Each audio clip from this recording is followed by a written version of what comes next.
Di tengah pandemi COVID-19 saat ini, pelaku UMKM disarankan melakukan aktivitas jual-beli melalui jaringan media sosial atau aplikasi online. Berbagai platform dan aplikasi jual-beli kini sudah tersedia yang bisa digunakan oleh masyarakat. Tersebut diungkapkan oleh Ketua Dekranasda Kabupaten Buleleng, I Gusti Ayu Aris Sujati.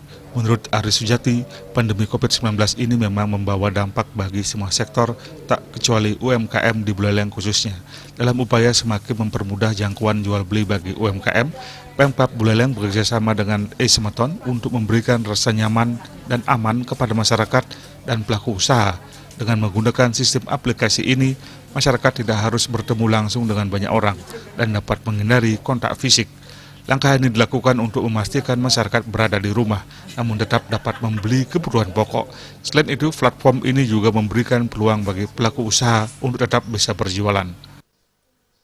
Kita ditugaskan untuk membina pelaku UMKM dan IKM yang ada di Kabupaten Buleleng agar bisa memanfaatkan e-Semeton ini untuk memasarkan produknya secara online.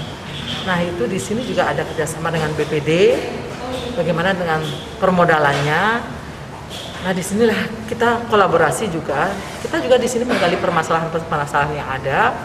Kita libatkan juga HIPMI, Kadin, dari BPD, dari e-Semeton dan Dinas. Nah, dari permasalahan yang ada itu kita gali, kemudian kita carikan solusinya, jalan keluarnya. Nah, nanti ke depannya ini akan ada pelatihan yang menyasar pelaku UKM-nya sebanyak 25 orang ya. Aplikasi online ini juga menjadi langkah awal pelaku usaha di Buleleng melakukan transformasi dalam dunia usaha dan tidak hanya terpaku pada hal-hal yang monoton. Komang Yuda, Bali TV.